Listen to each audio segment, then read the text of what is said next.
Halo teman-teman semua, di sini aku bakal memaparkan materi teknik konseling SFBC. Oke, langsung saja ke pengertian pendekatan SFBC. Jadi SFBC adalah singkatan dari Solution Focused Brief Counseling atau dalam bahasa Indonesia disebut konseling singkat berfokus pada solusi. Nah, teknik ini merupakan salah satu pendekatan dalam konseling yang berfokus pada solusi dan kemampuan klien, bukan pada masalah atau penyebab masalahnya. Nah, SFBC adalah pendekatan konseling yang dikembangkan oleh Steve De Cesar dan Inso Kimberg. Nah, pendekatan ini menekankan bahwa klien memiliki sumber daya internal dan kemampuan untuk mengatasi masalah mereka. Konselor membantu klien untuk mengidentifikasi tujuan, melihat keberhasilan-keberhasilan kecil, dan mengembangkan solusi praktis yang nantinya bisa segera diterapkan. Oke, selanjutnya yaitu ada teknik-teknik yang digunakan dalam pendekatan SFBC ini. Yang pertama itu ada scaling question. Jadi scaling question yaitu pertanyaan yang digunakan untuk membantu klien menilai kondisi mereka saat ini dalam skala angka. Nah, biasanya tuh 0 sampai 10. Nah, tujuannya adalah untuk mengetahui sejauh mana masalah yang dirasakan, seberapa besar kemajuan yang telah dicapai, dan untuk mengevaluasi perubahan dari waktu ke waktu. Selanjutnya yaitu ada scaling question. Dan jadi teknik ini tuh digunakan untuk menggali kemampuan bertahan klien di tengah kesulitan. Nah, nantinya konselor mengarahkan klien untuk menyadari bahwa mereka masih mampu mengelola atau bertahan sejauh ini, yang menunjukkan adanya kekuatan dan potensi yang bisa dikembangkan. Selanjutnya yaitu ada exception question. Nah, pertanyaan itu bertujuan untuk menemukan situasi ketika masalah tidak terjadi atau terjadi dengan intensitas yang lebih rendah. Nantinya konselor membantu klien mengenali momen-momen tersebut sebagai bukti bahwa solusi mungkin dan pernah terjadi meskipun sementara. Nah, selanjutnya yaitu ada teknik-teknik juga. Lanjutannya yaitu ada miracle question. Jadi teknik itu digunakan untuk membantu klien membayangkan kondisi ideal di masa depan ketika masalah telah hilang secara ajaib.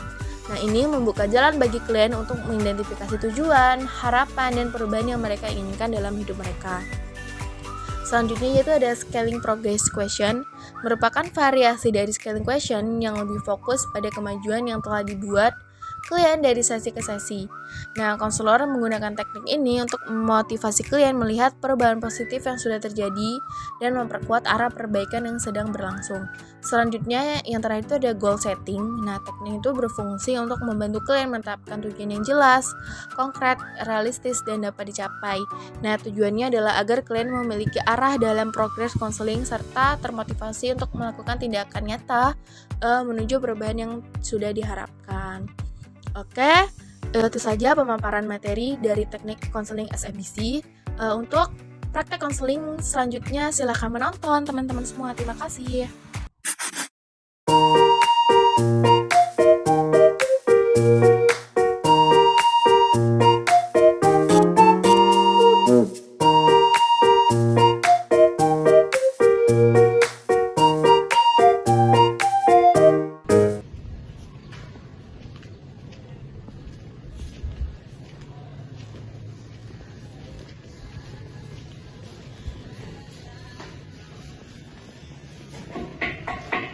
Assalamualaikum.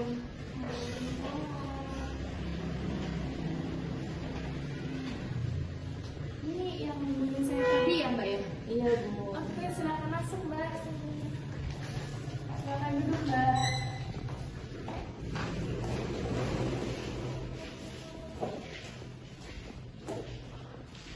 Mbak Rosita ya? Iya Bu, benar. Gimana kabarnya Mbak? Alhamdulillah baik Bu. Alhamdulillah kalau gitu. Tadi kesini naik apa Mbak? Aku tadi ke sini bawa motor sendiri Bu. Bawa motor sendiri ya. Gimana tadi nyari alamatnya? Kesasar nggak ya? Agak sih Bu, mungkin pas di belokan tadi bingung belokan pertama atau kedua. Soalnya kan pakai Maps. Baru pertama kali juga kan ke sini. Oh, baru pertama kali ya. Iya. Ya, akhir-akhir ini kesibukannya ngapain aja Mbak Rosita? Akhir-akhir ini aku cuma sibuk kuliah aja sih. Kuliah. Emang jurusannya apa Mbak? Aku kuliah hubungan internasional. Semester berapa Mbak? Baru semester 1 sih Bu. Oh, Maba masih maba ya? Iya. Oke. jadi sebelumnya di sini saya mau ngucapin terima kasih ya ke Mbak Rosita karena udah hadir dalam sesi konseling ini, yang artinya berarti Mbak Rosita percaya penuh sama saya untuk menemukan solusi dan jalan keluarnya. Oh ya, sebelumnya saya mau nanya nih, pernah nggak sih Mbak Rosita datang ke sesi konseling ini sebelumnya? Belum pernah sih Bu, ini baru pertama. Baru pertama kali ya Mbak ya. Oke. Sebelum sesi konseling ini dimulai, di sini saya mau jelasin bahwa ada asas-asas yang akan diterapkan dalam sesi konseling ini. Jadi yang pertama itu ada asas kerahasiaan, di mana nanti apapun yang baru ceritakan tidak akan disebarluaskan oleh siapapun kecuali seizin Mbak Rosita. Lalu yang kedua itu ada asas kesukarelaan, di mana nanti Mbak Rosita harus secara sukarela datang ke sesi konseling ini. Gimana Mbak Rosita? Secara sukarela nggak datang ke sesi konseling ini? Secara sukarela Bu. Oke, bagus berarti. Lalu yang terakhir itu ada asas keterbukaan, di mana nanti Mbak Rosita harus bercerita secara terbuka tanpa perlu ada yang ditutup-tutupi. Oke, baik. Untuk sesi konseling ini waktunya 30 menit ya Mbak. Jika nanti kalau memang kurang, kita bisa menjadwalkan ulang untuk sesi konseling selanjutnya. Oke, selanjutnya untuk sesi konseling ini kita akan menggunakan pendekatan SFDC, yaitu Solution Focused Brief Counseling. Nah, ini tuh berfokus untuk mencari solusi, dan kita akan melihat hal-hal apa yang sudah berhasil Mbak Rosita lakukan, yang Mbak Rosita capai, dan melihat langkah-langkah kecil yang kita akan susun bersama nantinya. Di sini juga saya pengen kamu merasa nyaman dalam sesi konseling ini. Tidak ada jawaban benar atau salah, dan juga di sini saya tidak akan menilai atau menghakimi kamu. Kalau misalnya ada hal yang belum siap baru saya ceritakan, itu nggak apa-apa ya Mbak ya. Jadi kita akan berjalan pelan-pelan, nggak usah buru-buru. Nah, kalau kamu udah siap, saya pengen dengar dulu nih, apa yang membuat Mbak Rosita datang ke sesi konseling ini. Oke, baik Bu. Jadi tuh aku datang ke sini tuh karena aku tuh punya perasaan cemas gitu Bu. Kayak setiap mau presentasi di depan kelas rasanya tuh deg-degan banget gitu Bu, jantung saya tuh. Terus kayak tangannya keringat dingin, terus pikiran tiba-tiba kosong, ngeblank gitu. Kadang-kadang tuh juga tuh jadi gagap Bu, terus lupa apa yang mau diomongin. Padahal udah latihan loh Bu di rumah, tapi pas di depan teman-teman kelas itu kayak tiba-tiba aja semuanya hilang gitu. Kayak ngeblank gitu ya Mbak ya? Iya Bu. Pasti berat banget ya Mbak Rosita. Saya paham banget loh apa yang Mbak Rosita rasain. Terima kasih juga udah cerita. Untuk kecemasannya sendiri dari skala 1 sampai 10, kira-kira kecemasan Mbak Rosita ada di angka berapa? Kalau dari 1 sampai 10, kecemasan aku tuh ada di angka 8. Soalnya tuh tiap kali mau presentasi tuh kayak mikir negatif gitu loh Bu. Kayak takut sama pandangan teman-teman aku gitu Bu, takut salah ngomong, takut diketawain, takut dimarahin dosen, terus takut nggak bisa jawab kalau ada yang nanya. Jadi rasanya gitu Bu, berat banget. Kayak takut dijudge sama teman-teman gitu ya Mbak ya? Iya. Jadi di angka 8 ya Mbak ya, cukup tinggi juga ya Mbak ya. jenuh banget ya rasanya ya Mbak ya. Nah, kalau boleh saya tanya, pernah nggak ada di momen dimana kecemasannya Mbak Rista tuh nggak setinggi itu atau memang bahkan nggak merasa cemas sama sekali? Pernah sih Bu, tapi itu pas SMA. Kan waktu SMA tuh sering presentasi juga ya, tapi perasaan tuh nggak secemas sekarang. Memang deg-degan sih, tapi nggak sampai ngeblank, pikiran jadi kosong kayak sekarang tuh, nggak sampai kayak gitu. Mungkin karena dulu tuh teman-teman lebih dekat ya, lebih akrab, jadi nggak terlalu mikirin bakal dijudge-nya gimana. Kalau sekarang kan ngerasa kayak udah kuliah ini harus sampai sempurna gitu. Jadi kayak Mbak Rista tuh ngerasanya jadi kayak pengen presentasi yang sempurna gitu ya Mbak ya? Iya Bu. Ada celah gitu ya. Menarik juga ya Mbak ya. Jadi dulu waktu SMA tuh rasanya lebih santai karena merasa deket sama teman-teman baru Sita ya. Benar. Sekarang merasa lebih tegang karena kamu merasa harus tampil sempurna di depan teman-teman kamu. Iya Bu. Nah, kalau kamu ngebayangin kira-kira dulu di SMA bisa nggak kamu bawa lagi ke situasi sekarang supaya kecemasannya tuh agak berkurang gitu? Mungkin bisa sih Bu, kalau aku lebih santai, lebih akrab sama teman-teman kuliah Bu. Kayaknya nggak terlalu cemas sih Bu kalau presentasi. Soalnya sekarang aku kan kayak jarang ngobrol gitu ya sama teman-teman kelas, terus jadi ngerasa asing pas di depan kelas. Kalau dulu kan SMA kan sebelum presentasi mungkin ngobrol dulu, bercanda dulu, jadi nggak terlalu tegang gitu Bu. Sekarang tuh saya tuh malah diem sendiri, terus mikir, takut salah, takut dimarahin dosen gitu-gitu terus. Jadi kayak overthinking terus Iya, gitu ya. iya, Terus karena mungkin kurang akrab juga ya sama teman-teman kuliah. Nggak apa-apa kok Mbak, menurut itu tuh wajar banget kok. Mungkin karena masih semester 1 juga ya Mbak ya, masih maba. Jadi wajar banget kalau kamu tuh merasa belum benar-benar belum akrab sama teman kuliah yang sekarang. Ya pasti nanti butuh waktu, butuh adaptasi buat membangun suatu hubungan. Nah, menurut Mbak Rosita, langkah kecil apa yang bisa kamu coba supaya kita supaya Mbak Rosita lebih mulai deket sama teman-teman Mbak Rosita, teman-teman kuliah? Mungkin bisa mulai coba nyapa dulu atau senyum dulu gitu ya Bu ya.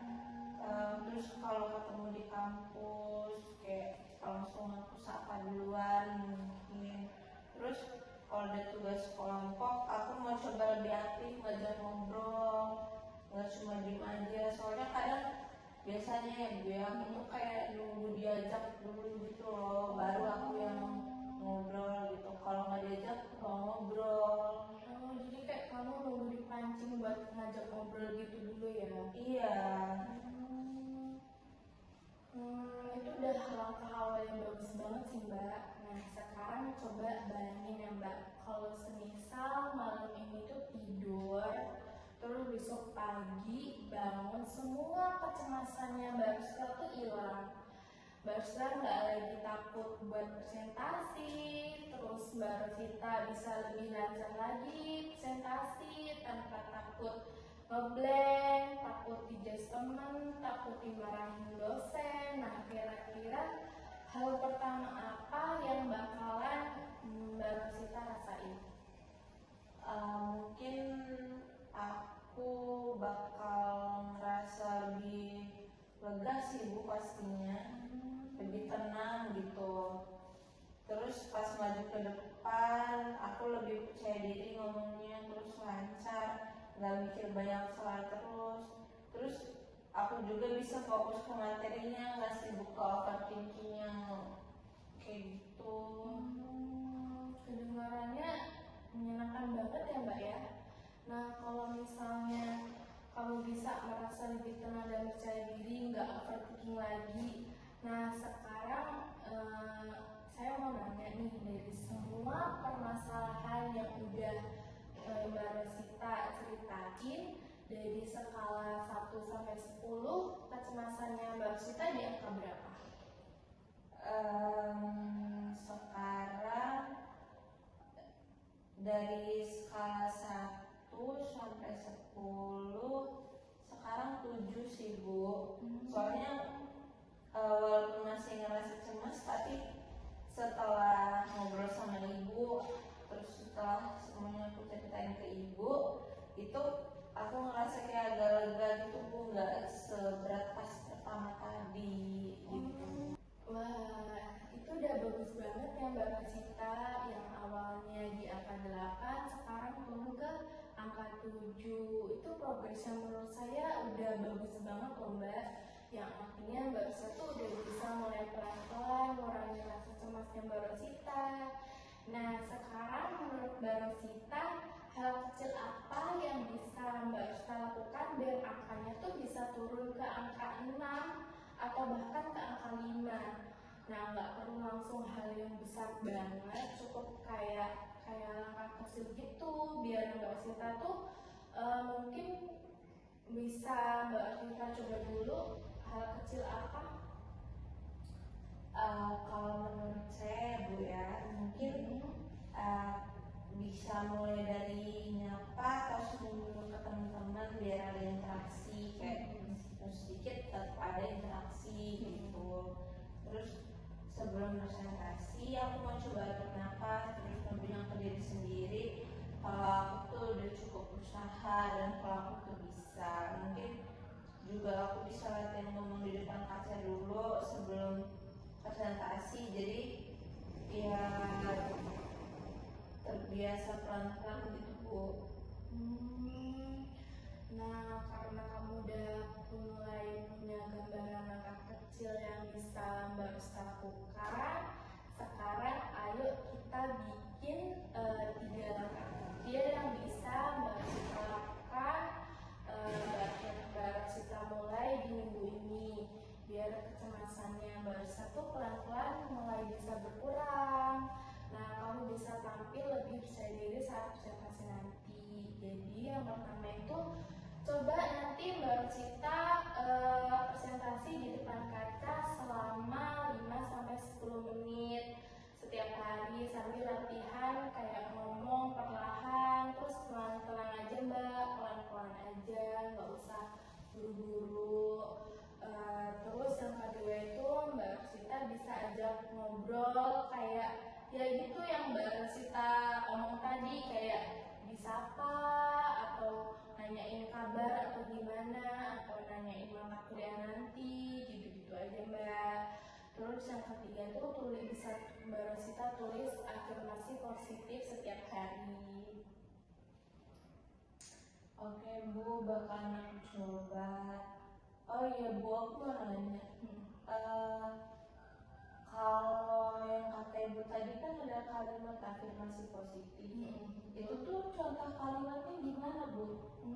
Jadi gini nih, nah untuk ke langkah 3 tadi kan kita bisa coba tulis afirmasi positif setiap pagi. Nah, afirmasi ini tuh kayak semacam kalimat penyemangat untuk diri sendiri yang kamu ucapkan untuk diri sendiri. Nah, tujuannya itu biar Mbak Rosita punya pikiran yang lebih positif dan lebih percaya sama kemampuan diri sendiri. Nah, contoh kalimatnya tuh seperti ini Mbak Rosita, kayak saya bisa belajar dan berkembang setiap hari, terus saya merasa pantas didengar dan diri saya berharga, terus saya boleh merasa gugup tapi saya tetap bisa tampil lebih baik, terus saya cukup dan mampu menghadapi presentasi ini. Nah, nanti cukup tulis di kertas atau catatan HP, lalu ucapkan pelan-pelan aja Mbak tiap pagi sebelum mulai aktivitas atau bahkan sebelum mulai presentasi boleh dibaca Mbak, biar nanti kayak lebih percaya diri lagi Mbak Rizka. Nah, Oh gitu Bu, makasih banyak ya Bu. Aku tuh jadi ngerti sekarang kalau kalimat afirmasi positif itu kayak penyemangat buat diri sendiri. Kalimat-kalimat itu juga ternyata tuh kalimat yang sederhana, tapi bisa bikin tenang, bisa bikin percaya diri. Nanti aku mau coba tulis di notes handphone, terus aku baca tiap pagi sebelum kuliah. Semoga bisa bantu aku buat lebih percaya diri lagi gitu, Bu. Nah, saya seneng banget loh Mbak dengarnya Mbak Rosita. Berarti Mbak Rosita tuh udah berani nyoba dan punya niat buat berubah. Itu tuh langkah awal yang luar biasa banget loh Mbak. Gak apa-apa kalau misalnya nanti Mbak Rosita tuh masih ngerasa gugup. Itu wajar banget kok Mbak. Yang penting Mbak Rosita terus coba dan kasih ruang buat diri Mbak Rosita buat berkembang. Nah nanti misalnya pas pertemuan selanjutnya kita bisa mulai evaluasi bareng ya, apa yang udah berhasil Mbak Rosita lakukan, terus bagaimana yang perlu dibantu. Semangat terus ya Mbak ya, saya yakin Mbak Rosita tuh bisa, tapi pelan-pelan aja, tapi pasti. Nah baik Mbak Rosita, karena sesi konseling kita sudah habis, saya pengen mengingatkan kembali langkah-langkah kecil yang udah kita sepakati untuk Mbak Rosita coba minggu ini. Nah jangan lupa terus ya Mbak, lakukan afirmasi positif setiap hari ya Mbak ya. Baik Bu, makasih banyak ya Bu. Aku tuh gak nyangka banget loh kalau ngobrol sama Ibu tuh bisa bikin aku lebih percaya diri. Terus aku juga jadi tahu semua solusi dari permasalahan aku yang selama ini aku alami di perkuliahan. Terus minggu ini bakal aku coba sih Bu semua langkah-langkah yang dari Ibu tadi. Iya Mbak, kalau misalnya Mbak Rosita nanti mengalami kesulitan atau butuh cerita lagi, Mbak Rosita bisa menghubungi saya kapan aja. Sampai pertemuan ke berikutnya ya Mbak ya. Semoga semuanya bisa berjalan dengan lancar. Semoga Mbak Rosita bisa percaya diri lagi, nggak ngerasain cemas lagi. Terima kasih banget loh udah mau berbagi sama saya. Semangat terus ya Mbak ya. Iya Bu, baik Bu, terima kasih ya Bu. Oke. Kalau gitu saya mau langsung pulang Bu, soalnya mau